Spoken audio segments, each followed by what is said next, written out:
The PlayStation 5 is on the horizon, and I think more so than ever, people are really going to be picky with what games they pick up, because a lot of games are going up to $70, and generally speaking, Sony is running so many sales now, and a lot of games don't retain in value for the long term. So let's do a what to buy episode, but take a look at the PlayStation 5 launch titles. I've got 4 games that I think are buys on day one, and I have a couple more that I do think you should wait for a sale on, and pretty good reasoning on that too. So we'll talk that in just a little bit, but buys are pretty easy. Demon's Souls comes out launch day, that is an absolute buy. Look, there are some people that just will never get into the Souls formula, and if you're one of them, okay, I guess don't get it, but dude, look at this game. Blue Point Studio, you can give them any game to remake and they're gonna do a phenomenal job. We saw what they did with the Shadow of the Colossus remake, and that was tremendous. Demon's Souls is the premier PlayStation 5 launch game, and to me, it sounds crazy if you don't pick up the premier PlayStation 5 launch title. The game is going to be great. We already have the fundamental knowledge of what Demon's Souls is. However, back in 2009, there were aspects of that game that were a little bit clunky, and I completely have faith in Bluepoint to revise the game a little bit and make it much greater than even its initial creation, which was already pretty great. Yes, it's priced at a full $70, but I think Demon's Souls is going to be one of those games that's going to be worth it, and I don't foresee it dropping in price anytime in the near future. Next up, we have Marvel Spider-Man Miles Morales. This will be out launch day, and this is a game that's actually a little bit cheaper. It's $49.99 for the regular edition, and yes, it's not a full-blown Spider-Man title. It was compared to be on the scale of Uncharted: The Lost Legacy. That game was a little bit shorter than Uncharted 4. But it looks like Insomniac is putting a lot of care into Marvel Spider-Man Miles Morales. The game looks great. It's going to have a lot of PS5 improvements, and yes, while it's on the PS4, I feel like this is going to be one of those games that even though it's a cross-gen title, Insomniac made sure that for the PlayStation 5 version, they did add in a lot of enhancements, and I think we're going to see that in full effect. If you want, you can also pick up Marvel Spider-Man Miles Morales Ultimate Edition.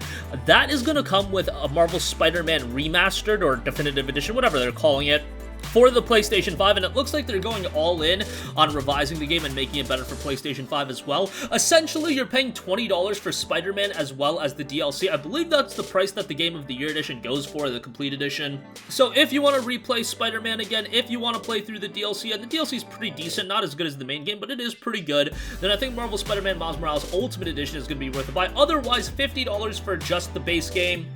Don't think that's bad at all either. Alright, next up, if you're a Call of Duty fan, honestly, I think Call of Duty Black Ops Cold War is a buy. Not necessarily saying everybody and their mother should jump out and buy Call of Duty Black Ops Cold War, but if you're into Call of Duty, you're probably gonna buy it, and the thing is, Call of Duty, yes, it does go on sale more regularly than back in like 2009 and 2008. Back then, COD would never go on sale until the following year's game came out. However, it still only goes on sale for very, very minuscule percentages off. And even then, that takes a couple of months. I don't think it's going to have a significant discount come Black Friday. I think it's going to be expensive for quite a while. And Black Ops Cold War is seemingly going to be pretty good. The beta was pretty good. I'm excited for Black Ops Cold War. Maybe not as much as I was back when I was in high school playing Call of Duty and it was like completely consuming my life. But still, this is probably the most excited I've been for a Call of Duty in quite a while. And obviously, you got Zombies mode. Thankfully, on PlayStation, we're going to get the exclusive content.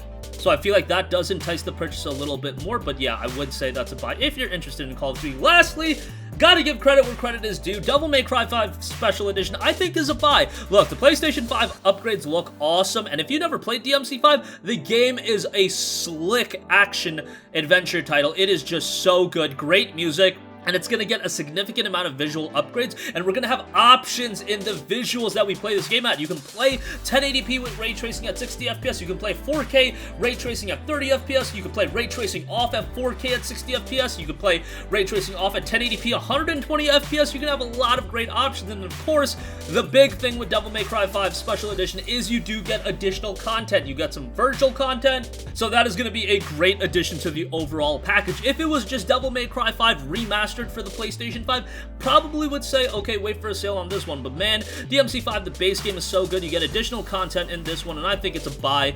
If you already have DMC5, okay, maybe that makes the water a little bit murky. However, if you have DMC5, you played it, you know how good the game is, you're probably like, okay, I could spend $40 to get some additional content and a better version of DMC5. Think this one is going to be a fantastic pickup, and definitely one I'm excited for. This one will be digital only at launch. The physical version will be coming in December. So realistically speaking, you really can't even put the game on sale at a discounted price until December, until the physical version is out, and then who knows if we'll see a sale shortly thereafter. It's already at a budget price point. I've noticed that games that come out at a budget price point, it takes a little bit longer for them to go on sale, but still, what I do know is DMC5 for $40 is an absolute buy, especially with the additional content. Alright, so those are the games I would say are buys. Wait for a sale, right off the bat. We gotta give it to Assassin's Creed Valhalla. We gotta give it to Watch Dogs Legion. Look, I'm excited for Valhalla, even though maybe some of my comments about Assassin's Creed since Origins might make you think I absolutely hate the series. I don't hate the series, but what I do know is Ubisoft,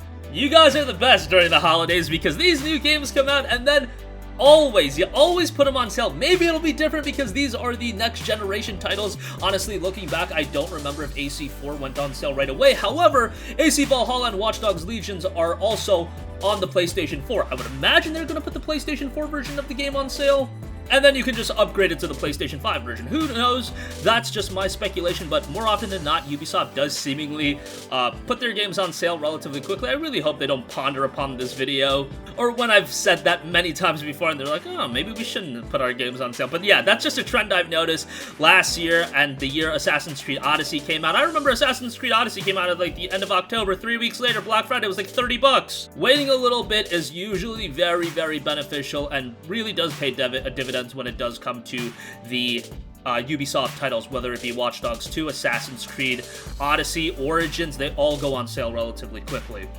Next up, Destiny 2 Beyond Light, November 12th. The PS5 patch is due out December 8th. I don't think I have to speak more about that. Probably a wait for sale at this stage of the game if you are not already super entrenched into Destiny. Destruction AllStars, man, I gotta say this is a wait for a sale. Look, it's $70 and we don't know if this is gonna be a proven commodity. $70 for new IPs unless it's coming from a studio that you have a great deal of respect for. It is going to be a hard sell. I'm sorry. $70 plus tax. You're literally approaching the $100 territory. Gonna be closer to $80. But think about that for a second. That is a significant investment, and I'm sorry. Destruction AllStars is one of those games. Wait for the reviews, see how it turns out, and then you can make a decision there. Godfall, another one. Would say wait on a sale for this one. This is a game that, you know, I have some interest in, but it doesn't look amazing, and I don't think it's one of those games that on PS5 launch day you should be buying absolutely right away. I mean, unless you're like super wanting to get every game, but I think for those of you that, yes, you're getting a PS5 at launch, but you're still wanting to be a little bit budget-minded, I would say Godfall is a wait for a sale, see how it's received, see how committed the studio is going to be to the game and how they're going to update the game and things of that nature. And that'll definitely pay dividends. Observer System Redux, that's out launch day. This one's gonna be pretty good since we already have Observer and we know how it is. However, it is an enhanced version with some new content, some alterations, but again, at the end of the day, it was a PlayStation 4 game, and it's not like a complete overhaul or anything like that.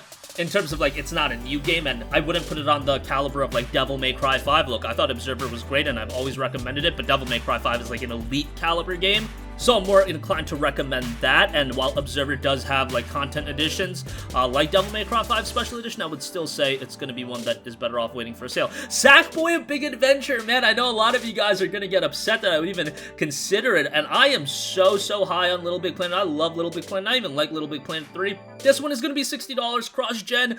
It's not going to be, I don't think, one of those games that really showcases the PlayStation 5 from a technical standpoint, and it is being done by Sumo Digital. To be fair, Sumo Digital did do Little Big Planet 3. That was seemingly the least well-received Little Big Planet game in the entire franchise. I don't really have to say seemingly. I feel like that's pretty evident based on, you know, Metacritic scores and things of that nature if you put stock into that. Game looks great. I personally will be buying it because, you know, I gotta cover this stuff for the channel. Probably will end up getting everything, but thankfully I can do that, and I know there was a time where you gotta be a little bit budget-minded, and yeah, Sackboy A Big Adventure I do think is gonna be a game that is better off for you waiting for a sale on. The Pathless is on November 12th as well. This game looks awesome. This is being done by Giant Squid, and it looks so good. Honestly, this is the type of game that I could easily see becoming a PlayStation Plus title, maybe even in the month of November if they really want to give us something good. Giant Squid did Abzu, and was that a PlayStation Plus title at some point? Let's actually figure that out right now, and we could let you guys know. And I've just found an article from Polygon. PlayStation Plus games for May include Abzu and Tales from the Borderlands. So we'll see if that trend repeats itself. I don't know if it will. That's just something that's a shot in the dark. But Pathless would definitely be the kind of game that if I'm Sony, I want to give them something good for being a Plus subscriber into the launch of the PS5, even though they are giving us this instant game collection, and that's already insane. And honestly, that might be reason for them to phase out PlayStation Plus entirely in terms of them giving us games. But hey, if they want to give us another game on top of that, Pathless would be a great one. But yeah, one that I would probably say wait for a sale on, but I do expect Giant Squid to deliver something of immense quality with this one. Also, Watch Dogs Legion, same story with AC Valhalla. We're talking about a game that probably will go on sale relatively quickly. It's a Ubisoft title, so I'm gonna go there. And I'm thinking it will be $30 relatively quickly. It might be a little bit different with it being on the PlayStation 5, but I would have to assume fairly shortly it will be 50% off, so I would say wait on a sale for that. That's gonna wrap up this video. Again, with the next generation, exciting times ahead. What's not exciting is $69.99 video games. Yes, $70, ladies and gentlemen. That's gonna be a huge hit to our wallet, and we gotta be more budget-minded than ever before, I think. Hopefully these games do end up going on sale pretty regularly. But yeah, for day one buyers, it's going to be a little bit of a hard pill to swallow. $70 is just crazy. I remember $60 being a very, very big investment. Now 70 is just crazy. But that's going to conclude this video. Sound off with all of your thoughts in the comment section down below. Thank you for watching, and goodbye. Hey guys, we hope you enjoyed the video, and if you did, make sure to hit the subscribe button, and if you're already subscribed, do us a favor and hit the bell icon. This way you'll be notified whenever we post a new video. That's the best way to keep up with all of our uploads, and we usually try to upload 2 videos a day. And with the bell icon hit, you'll be notified whenever we do upload a video. As always, thanks for watching.